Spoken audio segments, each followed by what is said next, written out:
Before I start the show, I want to thank Donner Ski Ranch for their support on getting this next series of interviews. Donner's been a part of snowboarding's history since the very beginning, and the owner, Marshall, and his staff are just as cool today as Donner staff have ever been. The FNRad Snowboard Podcast is presented by Skyview Campers, Never Summer's innovative take on the tiny home. Designed and built in beautiful Colorado, check out skyviewcampers.com. Wired Snowboards builds quality snowboards by hand 10 minutes away from my house.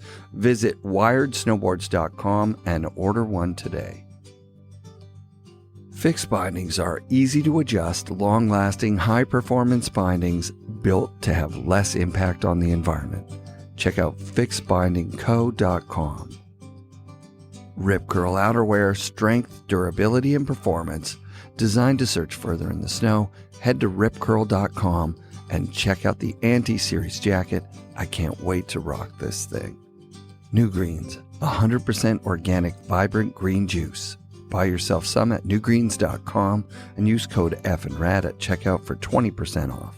The Boardroom Snowboard Shop, best selection, best prices, Vancouver's premier snowboard shop. The Boardroom ships to anywhere in North America, so go to boardroomshop.com or visit their stores in Vancouver and North Van.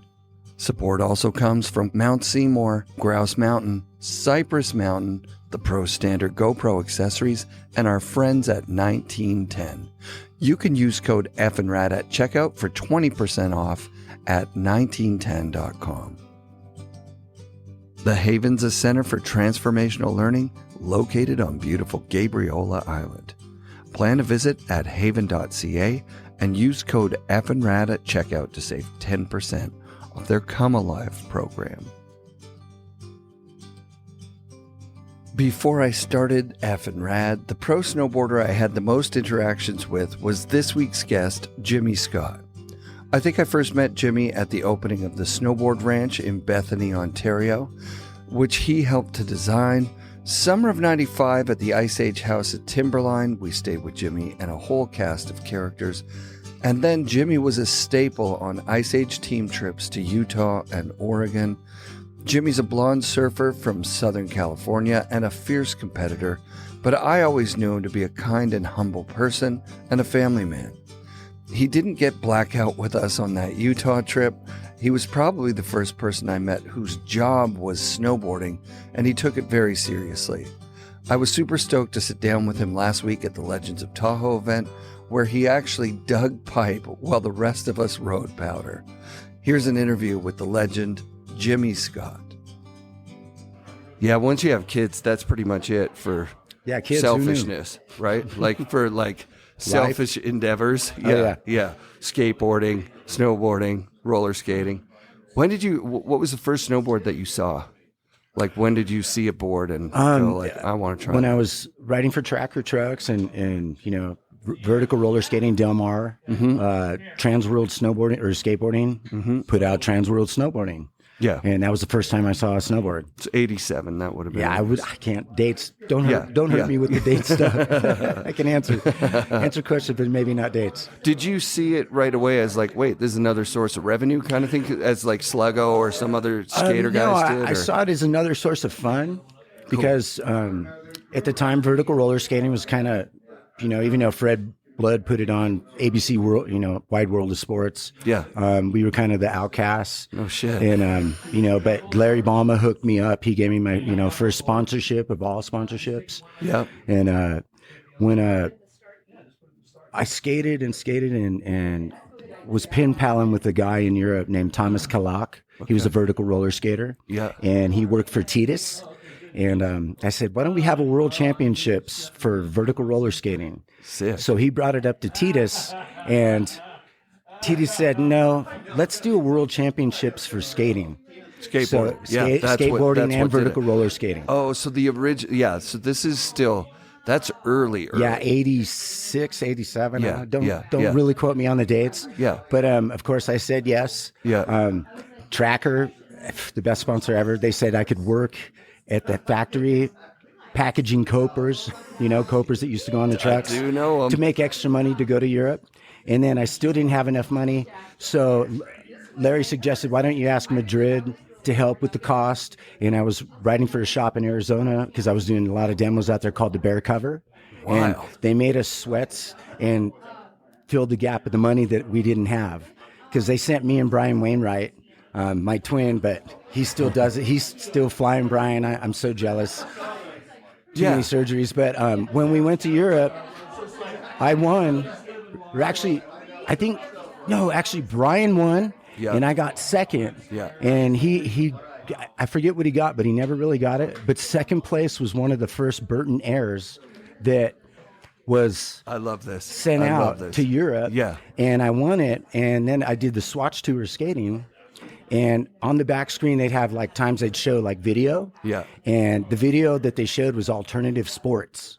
And, they're showing, dirt biking and BMX, it's like a 5-minute break so people can get popcorn and stuff. And it was funny because then all of a sudden I think it was Tom Burt, Terry Kidwell, and someone else from the Juicy Fruit commercial. Yeah.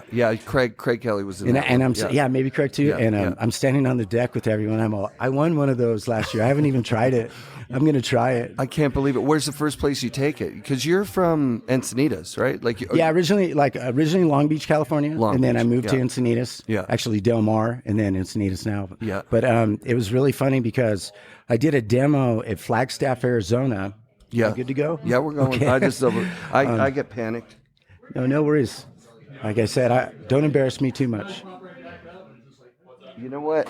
Owning the roller skate thing is fucking... it's just dope, dude. It took me around the world. Yeah. And it gave me a lot of other gifts. And the coolest thing was I won that snowboard. Didn't even have it. Was doing a demo at Flagstaff, Arizona.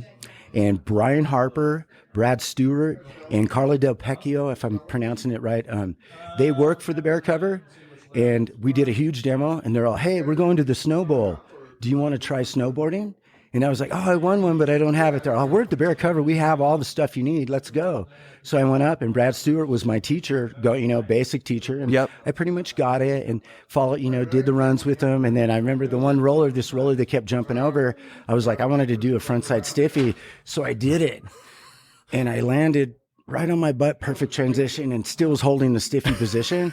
And they were all cracking up. But that was my introduction right there. That was your first day you're already going for air. Well, yeah. Soft snow. So yeah. No, that's epic. That's epic. On a basic note, that next season was 89. Yeah. And I took all my Swatch money that I made, and I did the Zele Rocky Mountain tour in Colorado. Sick. And at the end, I won the tour. Came out of nowhere because the vertical roller skating, strapped in, anything that I tried to do on the snowboard, I was already doing it for years. It was natural. Yeah. I just needed to learn edge control. Yep. And I learned that from Andy Coughlin, Jack Coughlin, and Brian Delaney. They're the ones that really taught me how to turn. Yeah. And keep in braille. It was unreal. That's so sick. So you score a Burton sponsorship at that point. You're like head to toe Burton, except Airwalk, right? Airwalk I wasn't sponsored during that season, 89. I mean the next season. Yeah, so right at the end of the season, I won the tour. Yeah. So John Husko, a guy I did skate demos for, actually became the Burton team manager. Yeah, perfect. And I told him, and he's like, would you like to ride for Burton? And I was like, well, yeah. Skateboarding's hurting me, so I'd love to try something else that hurt me. You told me that the reason that Airwalks were so good was that they were taking input from everybody, like everyone on the Burton team or like anyone that would ride those Airwalk boots. And the roster was off the charts. Well, but they were listening to what you guys were saying. Yeah, no, Airwalk was definitely athlete oriented. I mean, in the beginning, I'm kind of in the fog about it, but I think Tony Hawk was part like designer of the shoes. I think you're right. I think he had a pro model on Airwalk at some point. Like in the beginning, it was cool because when they made snowboard boots, I was like, yeah, can I? They hooked me up, and they gave me a couple ads, and everything was good. Dude, fun, I should say. At the time, we didn't know what was going on. We were just having fun. Yeah. So does snowboarding take over for 10 years in there? Like, that was your main thing? Right at 89 when I won the tour and got sponsored by Burton. I stayed pro skating for maybe 1 year. I went to Europe skateboarding one more time, went to the World Championships. Yeah. Got second behind Brian again, But it's just, I was like, my first knee surgery came from doing a handrail on my skateboard. So like, I thought, you're strapped in, it's safer. Little did I know it's not as safe as you think. But no, it was. You're going bigger, and there's. But back then, bigger isn't that big as what the kids do today. I mean, it's insane. Absolutely. Yeah. Okay. I don't know all of the timeline, obviously. Okay, but I can kind of fill in right there. Right, 1990. Yeah. I'm riding for Burton. Paul Alden was the team manager then. John Husko was like the assistant, I think. He kind of faded out. Yeah. Did the American tour, whatever it was. I can't even remember what place I got on that tour, but I placed really good on a few things. With Burton going to the U.S. Open was like a really interesting story because like I was telling you earlier, it was like I got off the plane, they picked me up, and I'm like, hey, where's Brushy? Oh, he broke his finger in the pipe. And I'm like, what? And then, where's Jacoby? Oh, he got a concussion. He's in the hospital. And I'm like, what? Really nervous. And why'd that happen? Oh, it's very icy. And I've never experienced ice. I'm from, Colorado, California. It's all, hard packed, sometimes powder. Right? And I'm just still, second year into snowboarding. So I was really nervous. And I remember riding the half pipe at Stratton, and I maybe got an inch or two at the top, but not even out because it was so icy. You could see the dirt through the wall. And I was like, God, I'm scared. This is gnarly. And the night before the contest, it dumped like 3 feet. Oh, nice. And I got up there as early as I can. I'm going to be the first person. But Craig was already walking up the middle of the pipe. I love it. And he turned around and looked at me and goes, no way, come on. So he took me up and, they cleaned the pipe, and I practiced, and I started getting like 3-4 feet out. And it was really fun. I got a good spread in the magazine. Transworld, and it said Jimi Scott enjoys East Coast hospitality. I do remember that. That's super sick. And it had all the East Coasters, and then me. They were a little upset because my photo was big, and but it was cool. I mean, Stephen Hayes, Mike Hayes, all the East Coast guys, they were nothing but nice to me. That's rad. That's super rad. So then Bert Lamar must have approached you at some point and said, look, I'm doing that was this a thing. few years later. What it was is in 91, going to the U.S. Open, in 90s, at some point, Jack Coughlin, Andy Coughlin, bailed Burton to go to this company called Apocalypse. Oh, you did Apocalypse before... Okay, so did you get to meet Regis and everything? Yeah, Regis Rowland, he said, if you're going to tell me how you want your snowboard, you're going to learn how to make it yourself. So he made me put my own rubber dampening in the core and the edges. And so he said, if you're going to tell me how you want it, you need to know how it's made. Right. So I was at the factory, and it was, I want to say Albany, New York. Yeah, somewhere in upstate New York. Yeah, upstate New York. Right. And it was one of the greatest experiences. That's like seeing a cool. snowboard made. Yeah, I've seen skateboards made, but I've never seen a snowboard. Did you get to choose your shape? Because it was an asim shape with a deep heel everyone side? thought it was asymmetrical, and it wasn't. It was a twin board with a weird nose I and made tail the tip shape. and tail opposite, so it looks symmetrical, but it actually was a symmetrical snowboard. I fucking love this. No. I nerded out on this shit. That's epic. It was cool because we did it, and he showed me how to do it, and then I'd call him a few times. I got a side story for you on the board, but it was a great time. But then when we went to the U.S. Open that year, I not bragging and boasting, but I had won the Open, 1991, and on an Apocalypse snowboard. And the very next year, when I started touring, Apocalypse started kind of folding. Yeah. And they had me and Terry were the last two guys because Terry Kidwell rode, which that part of it alone, riding with Terry, like I remember going, I forget what resort, but I went from Terry, check this out. Yeah. Went down and hit the side of his cat track. And I turn around, I look at Terry, and he passes a jump and goes all the way up the hillside and hits a stump and goes super huge. And I'm like, whoa, I guess there's more than what meets the eye, and you can do more. Yeah. Like not just what you see, like a rut here and rut there. Yeah. And, it was unruly to ride with Terry Kidwell for a whole, good season and a half. And he was just the godfather of freestyle snowboarding. Yeah, I was just like oozing style, unbelievable. No, he was one of the ones that taught me how to ride too. Like, I mean, straight up, a good crew like Terry Kidwell, Craig Kelly, Kevin Delaney, Jack Coughlin, Andy Coughlin. Those guys were like, you have to learn how to ride your board, and that's what I was like, such a gift to win a board and get to be in this new realm. And all of a sudden I win the US Open, and then very next year tour, Apocalypse is folding.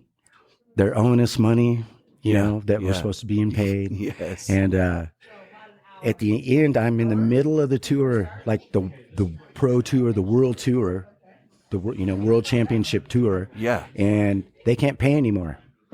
And that's when Lamar approached me and said, "Hey, I'll finish out the tour, make you pro model, but will you ride for me?" And I was like, "Well, let's see. I'm $30,000 in debt on my credit card that Apocalypse wouldn't reimburse from the travels and stuff." Yeah. And of course, I said yes. And then I got introduced to a whole new crew. Was the money fairly good? Did Bert did he clear up your credit cards and start paying you checks? I filed bankruptcy for it. Yeah. Wow. I didn't put it on anybody. It was my own responsibility. That's incredible, Jimmy. That's yeah. And it sucks to say that, but it's the truth. That's what you did. I mean, right. I did. I sat there in court, and this lady's like, all these washers and stereos and all this stuff, and the judge is like, no, click. And then they come up to me, and I'm like, "Oh, I did this travel. I'm a pro athlete. I know that sounds funny." And my sponsors bailed. And they pay it all reimbursed, and they're not reimbursing. If you look at the card, it says rental car, hotels, airplane. None of this is frivolous. This is Boom, all cleared. Yeah. I was like stoked, and then began a new journey. And I did. I won the world title that year. Unfucking believable. And like the worst part of it was a summer camp. I'm going to vertical roller skate like I used to, and I skated the ramp for a few weeks. Got some really good shots. Yeah. And right at the middle of summer camp, for oh God, I want to say. Can't think of the snowboard camp. Was it at Blackcomb or was it at Hood? Hood. Then it was either Wendell's or Mount Hood, like the HSSTC or something like that. No, it was the other one. Oh, then it's and they're still going. It's, I know. High I'm sorry Cascade. to run a blank for you. High Cascade. High Cascade, exactly. Yeah, that's right. And they had the ramp. Yes, the ramp. So I was skating with Todd. Yeah. I did an air, landed, and there was dust on the ramp, and I broke my ankle. Tib fib, outside dislocation. Oh, shit. I ended up with a pin and a plate. How expensive was that? Did you have insurance? I had insurance, of course. For you. I was trying to be a smart athlete. Yeah. I was groomed with Tracker and Tony Hawk. There you go. And, I had Brian Ridgway. He was the most influential person. He's the greatest because he was our team captain at Burton. And he always told me, be responsible no matter what goes on. It's amazing. Have insurance and pay your taxes. What a great, you need that. You really do need that. Especially when you're old. Yeah, totally. So that's the heyday. That kind of was the heyday. Because Ice Age is great. Those guys are awesome and all that. But that Lamar team... was fun. So dope. Zombo, you, fucking Rankwood, Johnson. Oh my God. Gilly. Oh, Gilligan. Yeah, I've reached out to him. I'm gonna have Gilligan on the show. I miss Gilligan. He was the coolest on the tour. Like I got to travel with him. His style was so good. Hey, when we went to Japan one year, like that year, Rankwood and I forget who else it was. They trashed the whole way through. So the Japanese distributor sent him home, and then he turned to me and he goes, "What would you like?" And I said, "Well, I want a XL7, I think, or whatever, the video camera, Sony." Yeah. And they bought it for me. Oh my God. Because we were good boys. Yeah. It was fun though. But then the next season, like I said, I broke my ankle during the summer, and then as I rolled into the next year, Bert was like, "I don't want to have you competing this year." And I was like, "Why?" I was first, and I'm not going to come through this? Yeah. And he's like, "Well, we don't know." And I was like, "No, I still want to compete." So I think it was Gilligan that came with me on most of the competitions because it costs so much to send someone to a contest, one rider. Right. So he wanted to kind of fill it in. You split the room, and you split the car, and you split the thing. Yeah, so it was good, and it was fun. But I finished second that year after a broken ankle. Oh, fuck. Good second for you, in the world. dude. So I came back. When was the Rob Gracie friendship forged? I'd say 91, I think. I met him and then moved in with him at Snowmass. That's it.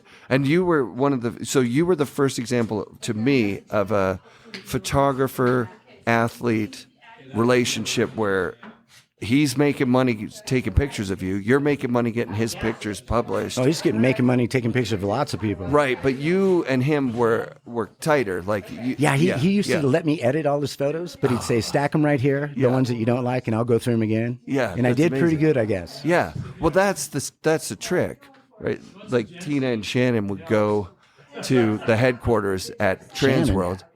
Yeah, she's not here, but Shannon Dunn and Dave like moved where the magazines were, because if you had access to the photo editor and saying like, hey, maybe this one looks pretty good, you could get more photos. Yeah, you get more photos. I never brown nosed any way through my tour. I was always straightforward. But you were friends with the dude, and the dude was an amazing photographer. Oh no, Gracie was. It was so crazy. He helped my career with a lot of photos that I got. Crazy that he was skiing and smoking darts. Oh my God, he was with Hetzel. I guess the one story, you probably should ask Hetzel about this. They went to Snowbird, and they got to the top of the tram, and they got out, and Gracie passed out.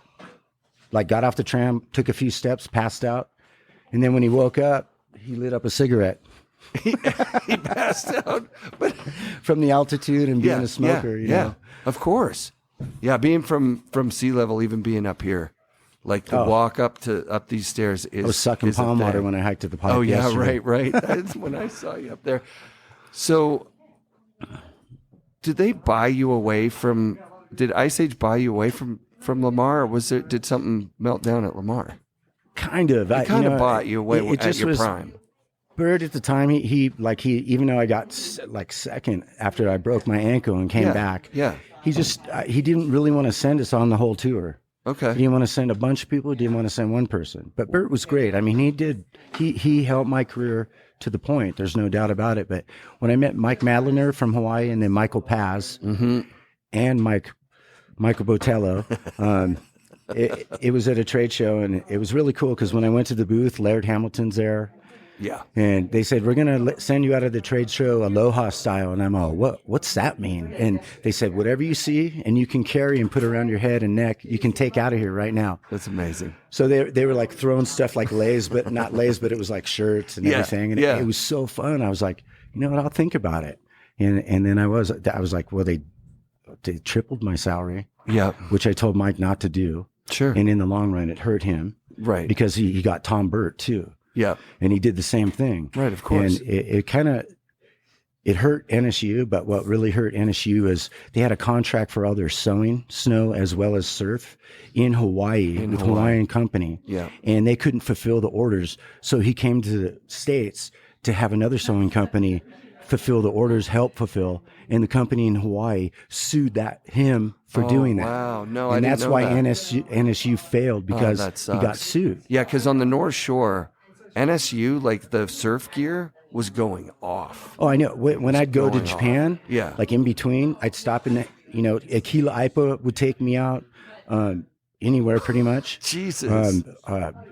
Gavin Sutherland. I mean, these guys were like saints to me. Like I'm surfing where I want to surf, surf pipe, hey, this is Jimmy, let him get a wave. And of course they picked the worst one. You got it. And he says, if they say go, you go. And of course, I slam and, never got hurt, but definitely, growing up, I've been surfing since I was 7. So I was like, this is a fantasy. Yeah. Riding for NSU. Yeah. Which was Ice Age. Yeah. And they'd route, I'm going to Japan. I'd stop in Hawaii, fly to Japan, and then come back to Hawaii and then go to wherever I'm at. What a dream. Yeah, it was really cool for a while. But then when Mike got hit, Madlener and Paz really hard, it was hard for them.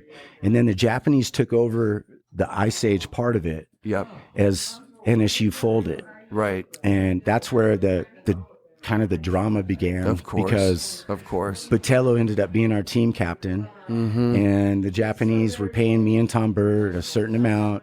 Am I allowed to tell the truth? Yeah, that's the whole reason we're here. I'm sorry, Botello. I love you, dude, but it was wrong what you did. He got our checks, and he skimmed them, and then I was like, I'm only supposed to be paid this much. Oh, don't worry, it's coming. Don't worry, it's coming. And then I got a call from Oishi, the main guy in Japan. And I just blurted it out. Why aren't I getting paid what we talked about, what I signed for? Yeah. And he was like, what? No way. That doesn't make sense. And a week later, I flew to Japan, kind of spilled the beans, and they fired Botello, kept me, and Tom Burt was owed a lot of money too. Money to me, he's one of my mentors. Yeah. And he's getting screwed. Fuck that shit. Yeah. I mean, I don't want to badmouth Botello. No, I love and Botello you're not still. Badmouthing him. It's just what happened is what happened. It's just telling history how it was. I can't BS the whole way. You got to tell some truth. Wow, you know what? Any seasons in Tahoe? No, but Don Bostic was here, and I did an event with, I built the course, and it was right there. Like, right there. Yeah. And Michael Bassich won. Mikey B, Tina's brother. I forget what we had. We had like a couple jumps and a big grinder, like something to rail slide, and then quarter pipes at the end. It was like 3 different hits. Yeah. And that was the first time I came here. What sponsor were you on at that point? Was that early, still like Burton days, or was that more like? I think it was Lamar. I think a lot of cool things would have happened while you're on Lamar, right? Yeah, he created so many good opportunities. Yeah, Bert was, I guess in the history that I know, Bert's the one that helped everyone get salaries. Right. With Craig. Sure. He said, no, I want to be paid more. Well, I think what I've heard here is Bert showed up to compete in the World Championships because he knew he could get a sponsorship, because he's like, the snowboarding thing where they're at right now. Yeah. I probably could do that in a day. And he could. And he hiked the pipe and didn't train any gates. He did terrible in the race, but he won the halfpipe World Championship. No, that was one of my things he told me. He's like, focus on one event. That way you can do it. Because I was, when I was on Burton, and even Apocalypse a little bit. I did some racing, but I'm very out of, fish out of water. Sure. That's where like Kevin Delaney and the Coglins are like, you need to learn how to ride your edges, dude. Right. You can't slide around. Right. But you in the halfpipe, you're difficult to beat.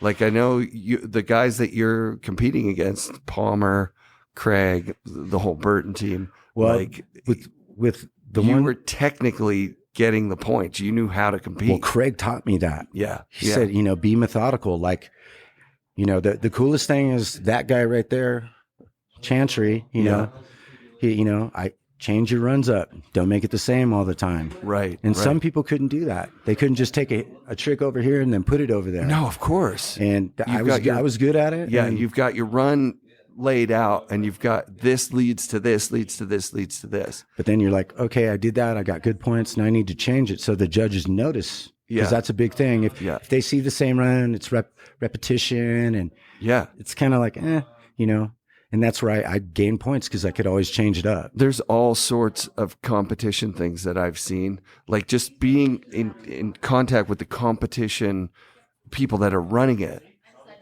Throwing your arms up at the end of a run could really affect the judges, going like, what did I miss?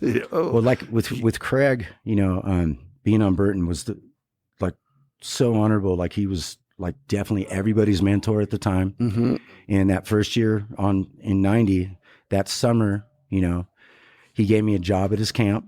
Sick. Checking out snowboards for his campers. Yeah. And then I could go up and dig pipe with him. Yeah. And ride the pipe. And then I'd have to leave at a certain time to go down and check the camper's equipment back in. So you learned how to dig pipe from Craig Kelly? Yes. 100%. He showed you this is where we start. Not only that, he showed me how to be a true professional. You don't step on anybody to get ahead. You just do what you can. Yeah. But you don't back down. You don't brown nose. Yeah. And some people like that and some people didn't. And when I got into I want to be a world champion, that's where I got my, where people didn't like me. Hey, we're friends. It's day of competition. I don't care. Right. I want to win. Right. I'm being paid. Like when I went to the one US Open and did a McTwist in the competition, Lamar lit me up because it's illegal. I got disqualified. Yeah. But the coolest thing is Brian Iguchi did it too, got disqualified. Yeah. Jeff Davis did it too, Sick. got disqualified. Sick. And Jake came up to me after the contest and he said, and said, I'm so sorry.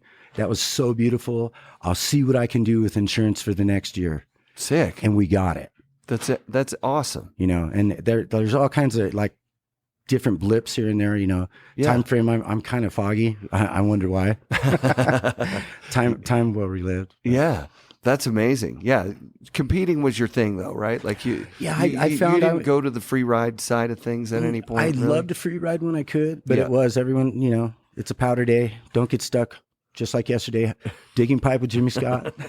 It's always been the same way. But yeah, when Lamar put me on the helicopter and in his video drive, it was one of the greatest days of my life. Cool. And I never jumped or anything. I just went fast. I rode Rankwood's board because it's a big board. Yeah. Rode better in the powder. Yep. And I did. I felt like I was on hallucinogenics when I finished. Nice. You know, it was like, oh my God, that was a whole day of just unreal. Like I didn't know that powder was like that. I knew it from resorts where you dip out into the trees, but when the helicopter drops you off and everyone's low and it flies away and you look for miles and you see nothing, like it was the greatest. How was Rankwood as a teammate at that time? Like, did he have your back at contests and stuff? Yeah, were you traveling as a team? He would compete, but I'd say Rankwood was just too much fun. Yeah. He wouldn't unload the let's compete and be serious. He'd be just like, let's have fun, you know? Yeah. And, there's some good video. If you watch the Lamar videos, you can see Rankwood and us on the train. On the train. Yeah. Like he's wasted. He's so wasted. Yeah. Well, we all were kind of, you know, that's why we're having so much fun, but he was great. And, I think he went to GNS, if I remember right. I think GNS was before. It was GNS before Rankwood. Where did he go? 5150. Oh, yeah, that's right. He went to 5150, which got bought by Ride. GNS was at the same factory, and it was Henry Hester doing it. Yeah, and that's right. I see Henry all the time, and he always says, Henry's coming up here. Is Henry coming? Is Henry up here, you guys? Henry Hester? No. He's afraid to challenge me. There was a rumor, but yeah. And Henry was one of those 70s skaters. Well, I did the Hester series. The Hester series. He was a legend. I did skating. Legend. And he always told me, he's like, man, because his boards and our boards, Apocalypse, were made in the same factory. Sick. And he was trying to get me. That's where. And he's like, you and Rankwood, it would have been great advertisement. Yeah. A good guy and a bad guy. Yeah, you could have done. Yeah, that's actually good. Like actual, smart marketing. I wasn't as good as everyone thought, but Of course. Yeah, you had the California image. It was the roller skating. People just couldn't get over the roller skating. It just seems like a bygone era when really there was competitive roller skating right alongside skateboarding, like you said, up until the Castle Series and ASPO, 80s, Associated Skate Park Owners. Yeah. I did all that, and it was fun. I mean, Fred Blood, he did the 540 first. What a sick name, dude. That's just a badass name. ABC Sports took it to a height and then quit skating and started BMXing. What a blow to the vertical roller skating community. Well, that's it. That's it. That's what happened, right? Is that pretty much everybody from that became a skater or a skateboarder or a BMX guy. Yeah. No, he was great. Fred's always been nice when I ever got to meet him a few times. Duke Renning was pretty much my teacher, and then Jamie Ide. These are all names I don't know. Wow, they're part of history. I mean, Duke still skates. I'm so jealous of everybody because I've had some surgeries that keep me from skating. I've had, 4 knee surgeries, broken ankle, pin plate, broken elbow. I just recently, it kind of sucks to even say in truth, but 4 years ago, had a hip replacement, and then came up here 2 years ago, and then in the middle of that time broke my calcaneus, which is your ankle bone, and I was on crutches for 6 months. Oof. And then by all my weight being on one side, I had to have another hip surgery, so I have 2 prosthetic hips. And damn. All I know is I'm lucky I can still surf with my kids, and I can still rail my board, which is that is the funnest thing still. I'm like catching air, I don't know, and there's consequences now. Oh yeah. No, as you get older, it catches up. That's for sure. Does anyone have a beat on Evan Fiend's age? So Evan Fiend's in his 60s, pretty sure. I'm 55. And he hit that. his line is right there under the chair. It's a solid Hawaiian 20-foot cliff. It's probably 50 feet. When did you do that? Yesterday. Awesome. It was the raddest shit I've ever seen in my whole fucking life. Evan Fiend, 40 years into snowboarding, hitting a 40-foot Founders. cliff. They can pull it out of their back pocket when they want to. It's unbelievable. So yeah, I mean, you were in my history of it in my head, you were like a competitor's competitor in, or the anti-competitor's competitor in snowboard halfpipe. Like people just didn't want you to win. They just wanted to take you down. I remember Terrier says, Jimmy, I'm going to do everything that you do, but 5 feet bigger or whatever. Like he wanted to mess with you. No, I think at that point in my career, it was, it was fun to always be at the events. But if you were there and you're not going out tonight, no, because I really want to win. Like if you're there to compete, that's just what Craig said. If you're there to compete.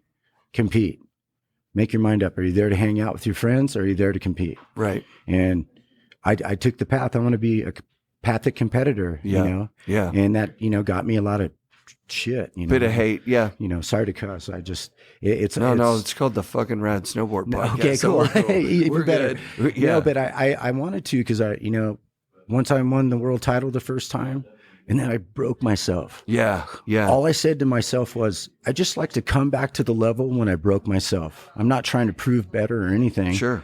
And I kept going. And the progression every year was crazy, right? Like, so you're trying to keep up with the progression of tricks. The pipes are getting bigger. The tricks are getting bigger, more technical. Well, it was kind of an odd moment in 94, 95, 96. Like it was, because I'm like, not winning as much, but I'm still in the top 5, so I think I can do it. And then the US Open, I think it was 96. I won it again. Damn. Oh yeah. It was you were on Ice Age and the whole team was just celebrating. Like, fuck, he just won he won the Open. My greatest story of my superhero is Botello. It stood toe to toe with Palmer. Yeah. Palmer wasn't happy about it. Of course. And, yeah, what was it like to compete against Palmer when you're doing 12 hits, he's doing 3 hits? Yeah, but I'm trying to learn from him, but I still want to be like what Craig said, do as much as you can. Yeah. And then I started kind of changing a little bit, trying to go a little bit bigger, but I still found myself more technical. Yeah, of course. But I'd go big, like when I'll put it in there. I'll take a picture of that inside poster of the thing. That's a solid air in a 12-foot pipe in 1995 or something. Yeah, it's dope. It was fun. I mean, it's still fun snowboarding, which makes it really cool, like surfing. Yeah. I mean, I go to the pump track with my son on a skateboard, but I go really mellow. But to be able to still do it at my age with my injuries. If I had no injuries, I'm sure I'd be doing hand plants and different things, or even trying. But like, I think in my head, don't get hurt. Can you believe you this? Got 3 kids. Terrier and Todd Richards are still doing McTwists. No, I'm still so jealous. You have no idea. Yeah. It's epic, right? It's epic. It's the longevity thing happened while we were in it. Like, but they've never. Todd blew his elbow up. Did he? Yeah, he had all those pins in it. But Terry has never blown his body up. He was injured. He was injured a lot in the late 90s, but not in a way that was public. You know what I mean? Like he was rehabbing injuries that were not made public. But it's really interesting if you think about this, is all the athletes in the last, I'd say, 10 years, if they get hurt, the media makes a big thing about it. But when we got hurt, they just kind of brushed us aside. There were a couple of main players that got hurt, like Cersei Wallace got hurt, and then she just got dropped from the team. And she said, fuck that. I got hurt at work. When you're at work and you get hurt, you can't get fired for that shit. So she was a sued little different back then. Yeah, she sued and won. But yeah, now I'm thinking of someone like Mark McMorris. There's actually the Red Bull. One of the big things about being a Red Bull athlete is that you've got this rehabilitation center they send you to strength training and get you right back out there. Glad we got all that going for him in the beginning. Yeah, which is like, I look at it and I'm like, that's borderline, like torture or something. Like I'm sure that they give them PTSD therapy and everything, right? Like, so you get back out there with that mindset and go. When I got again. hurt, I had Barry Zaritsky, who Tony Hawk's knee when he blew it up, and he went to Hawaii and it kept catching, and he came home and he got surgery. Yeah. And I blew my knee up. I went to Barry because I had a contest in, I think it was Savannah Slamma. Oh, I remember that one. And I couldn't ollie.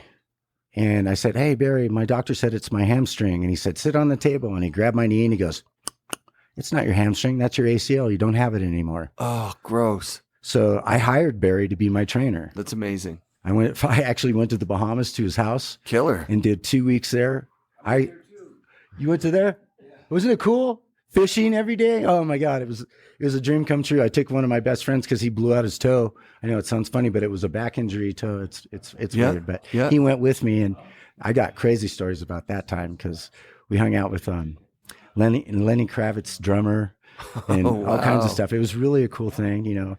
But what Barry told me is like, if you get hurt and you want to come back to whatever level you're at, you got to be serious. And it's really cool to see the kids these days, like now, they are that serious. Oh, hell yeah. And when I was doing it, people would joke, you know, like it wasn't, oh, you're being too serious. And I still wanted to win. Right. You know, I want to win. Yeah, because you're competing against guys that didn't sleep last night. And they're getting close. They're like, sometimes you're getting beat by somebody that is high as fuck, drunk all night, and still winning. You know, it makes you sad, you know, when you think back about it. You know, so a lot of us in the early snowboard industry, like I think I would call it second gen. Yeah, you are. I think that's what it'd be. Second gen really molded what came out the third gen with Shaun White. Yeah, sure. You know, the Playboy contest at Snow Summit. Me and Jamil, and you know, he won, I didn't. There was a lot of back and forth about who should have won. I was pretty pissed. So I went down to the bar and had a few beers. And all of a sudden, Mrs. White's tugging on my shirt. Can you come up to the pipe and teach Shaun a McTwist? And I was like, I don't know. I've had a few beers, you know. And I was like, I'll do it. And I went up and I taught him a McTwist, Rob Kingwell a McTwist, JF Pelchek the McTwist, and Trevor Andrew, all on a wall that was maybe this big. Trevor Andrew's McTwist is and then legendary. He went so big. Still now. He did it like Christian did. He just went up and kept going up. Yeah. It's unreal. But it's a fact. Yeah. Anyone can argue. It's not. It's a fact. That was you were the McTwist. The coolest thing is teacher. Shaun White and his snowboard interview with when he's really tiny at Mount Hood, doing the McTwist and the frame by frame. He gave me credit for teaching him. Sick. But he also said, well, he was kind of drunk. That's amazing. But his mom got me in the bar. I didn't want to go back up the hill. And so that's like a rare instance too. Like you're not getting drunk at all these events, are you? No way. No, I won, but I didn't. Yeah. So I was pissed. You know, that was my mentality at that point. I get it. You know, it's tough if you're a competitor, I'd imagine, to you never know. The nuances of the judging. Like I remember people with the judging sucks, you know, written on the bottom of their board. Or I've won contests that I know I shouldn't have won. Sure. And I've lost contests that I know in my heart I should have won. Right. You know, and that's just how it is. When you're being judged, you're open to just people's opinions. That's judge's opinions. He's looking over at Chantry right now in Boston. That's a clip. That was the clip. I've never heard that quote by anyone. Like I've won contests that I shouldn't have won. Yeah, that's a big admission. But like that goes to show you that the judging is organic. If it was always one way, if you always won contests that you shouldn't have won, you know what I mean, and you never get robbed. It's also because of like how the sponsors run you. You know, like if they're doing 20 ads of you. Remember the brushy Palmer switch? Is that what it was? Palmer put on Brushy's gear and scored higher as Brushy than Brushy scored as Palmer. I remember that event. Yeah. And they were testing Chantry the judging. And whoever else was there was kind of mad about that. Yeah, were you mad about that? Palmer running Brushy's gear. They switched gears to try and test the judging. That was what they were saying. You cheater. They have completely different styles. I don't care, clothes, you know, mask, whatever. Right. The style is there. It's there. You can't really cover that up. Joel Gomez just walked in. Hey, Joel. Right on. The Legends of Tahoe. Okay, Jimmy, Could I go one more? Of course you can. 1999, I won the X Games. Jesus. And the year before, I didn't qualify. Right. argued with Don over there. Yeah. I should have made it. Should have made it. Right. But it was really cool because in the judging format, because you were talking judging, that's what brought it up. Yeah. What I see today and the difference is the judging format in the X Games that I won was 3 runs, 2 runs combined. And what it showed is a consistency of the athlete. Right. Where now it's like your best run. Yes. And I still think, like with Ross Powers, he'd always be consistent. That's how I think judging should be. That should still be 3 runs, but 2 runs combined. Right. Because it really shows the athletes doing it over and over, not just a miracle run. The miracle run is the risk factor, right? Like, so you're pushing your athlete to try shit that is maybe outside of their comfort zone. Totally. Because they could have a Hail Mary and win. Yeah. Whereas the consistency thing, there's an argument to be made there, and I think you just made it, that it's like we're trying to find the guy best who's the best. So Terrier said it when I interviewed him. He said the best contests weren't the Olympics, obviously, because he didn't go to the Olympics, but he's like, the best contests were when everybody was there and nobody was hurt. Like, so if you're going against Jimmy and Craig and like just all the competitor guys, Sean and everyone, and nobody's hurt and Brush and just, you know what I mean? Like that he wanted to win the contest where everybody was on their best. Well, yeah. And let's see who's the everybody. fucking best. If you're on top of your game, that's how you felt. Yeah. Because you don't want to be given it. Like I said, you don't want to win because I somebody shouldn't have. broke their arm or something that was beating you. You want to win the contest because you're that good. But I mean, if you're that good and you fall, well, then you're not that good, right? Well, no, it's just like that was your random run that you fell, and the other guy didn't fall, and he got the points, and you didn't. Right. And he was consistent. I mean, Terrier, two contests with Terrier that I remember really good in my mind was Ziesertal, Italy, and Breckenridge, and both of them, that's where I was like trying to go as big as I could. Yeah. And Terry went big and landed on the deck and belly flopped in both contests, backside method air. Oh wow! And I won them. Yeah. I won those events. And then I took the world championships at the last one. And in the magazine, Terrier quoted, you can't be a world championship or world champion unless you go above the lip. And John Foster wrote, I guess he didn't see this. And he printed a picture, and I was like 8-9 feet out at Breckenridge doing a big method. And that's where there's some bitterness, but Terry Hawkinson is one of my idols and friends. Yeah, that rivalry, because you didn't just have it with Terry, you had it with everybody. Oh, Brushy, Palmer, Keith Wallace. Yeah. I mean, Palmer told me one time that you did the jinx thing, you're gonna fall, Palmer, like that right when he was dropping in, and it made him so mad. Oh yeah, no, hey, Palmer's. He's an animal. He's an animal. He's the best in a lot of sports. And when I look back, I should have had a lot more respect for Palmer. Right. Right. And tried to learn more from him. Right. But instead, I kind of set on the Craig Kelly path. Yeah. So, but it was all right. Kind of a hybrid of Craig, plus you could talk the shit. Whether Palmer believes it or not, he was one of my teachers. Of course. And mentor. And, it's nothing but fun in all those competitions, that's for sure. Yeah. Except for the Olympic competition when, there was a lot of. So you got to the Olympics. You made the Olympic team. No, you didn't. Let's tell this story because this is crazy. The year before the Olympics, I jumped off ISF and went to FIS. Yeah. And that's going to put you on Terrier's radar, by the way, because he's saying I know he peed on the Olympic rings. I remember. Right, exactly. So this is going to hurt to tell this one. I got America a spot. And Ross Powers got America a spot. What does that mean? That means that you have so many people at each contest being in the top 10 or 5 or whatever it is from America. However many are in there is how many guys get to go. So if America boycotted the FIS, then they wouldn't have had a spot at the Olympics if you guys would have stayed at ISF. So Ross Powers, me and Dan, we got America the globe, the glass globe for the FIS. And I don't know the exact number, but I guess the Skiing Federation. Yeah. They haven't had one with skiing in 8 years or 10 years. So what's the globe? That means your top 3 guys. We won. 1, 2, 3. America won. And the globe's in Salt Lake City. You can see it with the year and all that on it. That's sick. So the next year you got to keep the spot going with the points. Yep. So I went, Ross went, Dan went, we all went to Europe, you know, right away. And in the middle of going to there, the ISF sued the FIS that this isn't fair, that your organization gets to go and all these guys in this organization don't get to go. Yeah. So we would like to do Grand Prix.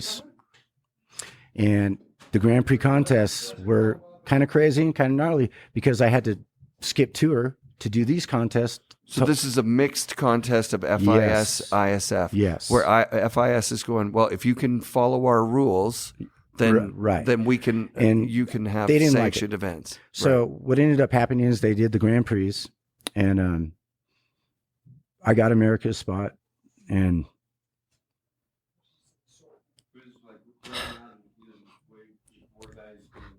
should win. Kind of got cheated. Mm-hmm. But the last event in calculation, all I needed was to get 15th place. And I had a clean run. I went for 720, landed 540, but didn't fall. Improvised, finished my run clean. And a good friend of mine who doesn't live anymore, a great guy, Jeff Anderson, he fell second or third hit. And people reached down in the middle of the half pipe, pulled him up. He continued his run. I got 16th place. I think he got 14th. And when I went to protest on the stand, they wouldn't let me do it because my team, they said, your team manager has to do this. This is an Olympic deal. And my team manager was out free riding. Thanks, Botello. And it really, when I went back to my room, there was a lot of people that didn't make the team. And it was like a hallway of crying. Yeah. Yeah. That's a big deal. It hurt. That's a big deal. So, you went all the way there. Oh, yeah. And then missed it by And it sucks because I love Jeff, man. Yeah. Yeah. But to even say it, it's yeah. like I have. Yeah. And it's not his fault, and it's No, not the I know, judging it's fault. just- It's not the thing. sorry. It's the situation. It's truth. Is such that you With that could have first gone Olympic year. to the first Olympics, And then I think it would have been a was different deal. It was a contest in Europe, like right after the Olympics. Yeah. I won. I beat Guillaume, who got the gold medal. Right. Right. You know, Daniel. He came out of kind of nowhere, really. Todd didn't go to Europe. you Yeah. know? Todd got falling. silver. Todd falling was like, he and was Daniel pissed. Frank got third, and I Daniel, won. I yeah, won the event. Yeah. And I was pissed because I didn't get to of go. Of course.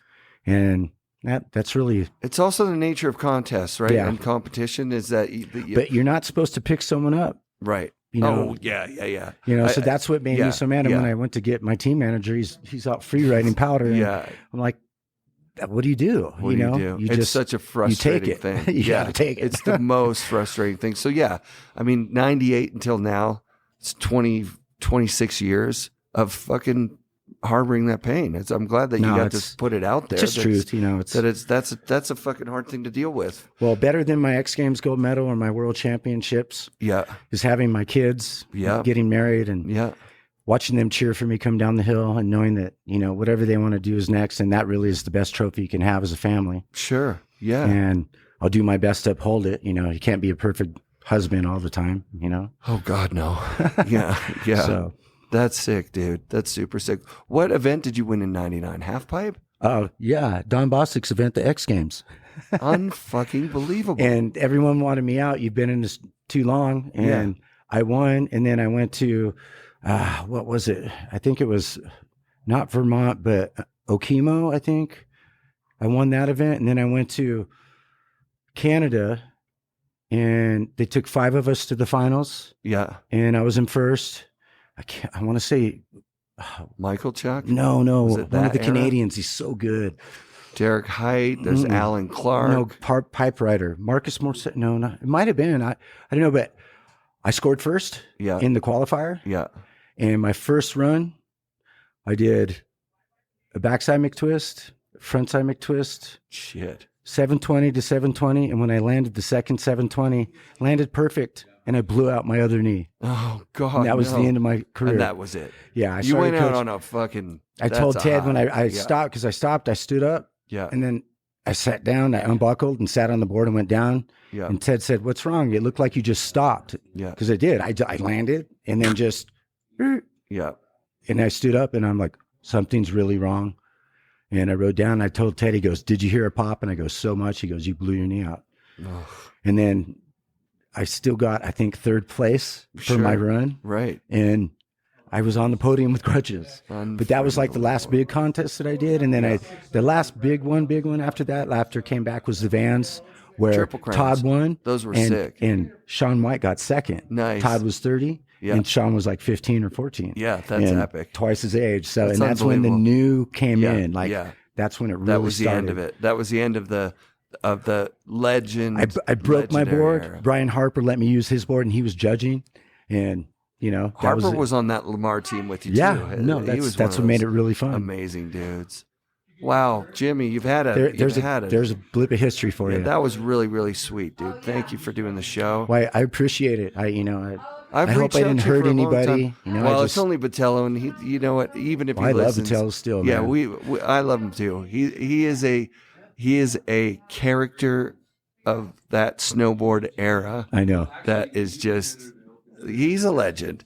Remember when we were on the Ice Age team and he got one of the ads? There was like, we were like, what's 5 ads. The team, it said something like, if you get my answer machine, this is where I'm at. Yeah. Something like that. And it was like a burger shot of him, just like big turn in some trees somewhere. Yeah. I love those days because for me, I was a pretend pro. I didn't have any of what you just were talking about. I wanted to party. And I wanted to get in the magazines, but I didn't want to do the work. The people on top still partied. Terry partied, I partied. You know? Yeah. So it's not like. But you guys had like some professional background. You know, you knew what you were doing. Yeah. Riding path with of warrior. You want to win. Yeah. And one of my favorite memories was on that Bend trip when Frank Osborne and I realized there was a roller skating rink, like an ice rink it was cement, right? Yeah. I thought it was an ice skating rink because Gilly was good at hockey, and he had to wear ice skating or figure skating things, and he kept catching and falling. We might have done it a couple of times. This one, I remember we were on roller skates, and I was like, I didn't know how to roller skate at all. I needed the cage almost. And then you were doing some shit that was just like flat ground tricks, skates opposite each other, flips around, that we were just like, that's impossible. That's impossible. What is it? The quote is, why was it so good at that time? It's because we were young. That's it. I think that's from Biloxi Blues. Love it. Thanks, Jimmy. Hey, thank you very much for the opportunity. That was epic. Yeah, we did an hour there. That was great. FNRad shout-outs to Jimi Scott and his family. It was great to meet you guys at the Legends event. Special thanks to Mike Chantry and Don Bostic for putting on the event. Go watch the N-Men documentary on YouTube right now for more about those two legends. Thanks to Bass, Fulton, Angie, El Jefe, and Alan for letting me crash their party and stay with them in beautiful Donner Lake. That was seriously so rad. And thank you to everyone who came up and said hi at the Donner event. Nice to meet all of you. The Patreon supporters make it possible for me to do this, and the sponsors have kept me from having to have a job for 8 months now. Be sure to come back next week for another episode of FNRad Snowboarding, presented by Skyview Campers and brought to you by FNRad Productions.